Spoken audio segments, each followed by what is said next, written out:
Breaking news చూస్తున్నాం. ఓ నిండు ప్రాణం ర్యాగింగ్ భూతానికి బలైంది. ఇంజనీరింగ్ చదువుతున్న విద్యార్థి ర్యాగింగ్కు గురై ప్రాణాలు తీసుకున్నాడు. ర్యాగింగ్ను అరికట్టేందుకు ఎన్ని చర్యలు తీసుకున్నా కట్టడి చేయలేకపోతున్నాం అనుకునేందుకు తాజా సంఘటన ఉదాహరణ.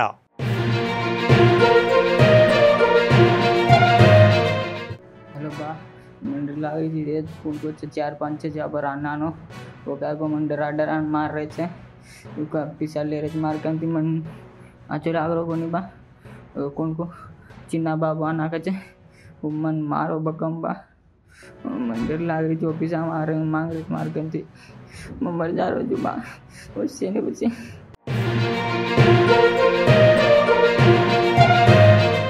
ర్యాగింగ్ను అరికట్టేందుకు ఎన్ని చర్యలు తీసుకున్నా కట్టడి చేయలేకపోతున్నాం అనుకునేందుకు తాజా ఉదాహరణ ఈ సంఘటన.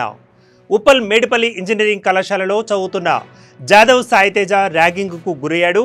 సీనియర్ విద్యార్థులు సాయితేజను మందు తాగమని బలవంతం చేశారు. అక్కడితో ఆగకుండా యువకుడిపై ఒత్తిడి చేశారు. బారుకు తీసుకువెళ్లి తమకు మందు ఇప్పించాలని వేధించారు. బలవంతంగా సాయితేజను బారుకు తీసుకువెళ్ళాక 10,000 రూపాయలు బిల్ చేసి ఆ మొత్తాన్ని చెల్లించాలని ఒత్తిడి చేశారు. దీంతో మానసిక వ్యధకు గురై సాయితేజ ఆత్మహత్యకు పాల్పడ్డాడు. ఈ క్రమంలో సెల్ఫీ కూడా తీసుకుని మరీ ప్రాణాలు విడిచాడు. సాయితేజ డెడ్ బాడీని గాంధీ ఆసుపత్రికి తరలించగా అతని పేరెంట్స్ మేడిపల్లి పోలీస్ స్టేషన్లో ఫిర్యాదు చేసినట్లు సమాచారం. ఇంజనీరింగ్ కళాశాలలో చాప క్రింద నీరులా వ్యాపించిన ఈ ర్యాగింగ్ భూతాన్ని అరికట్టాలని పలువురు కోరుతున్నారు.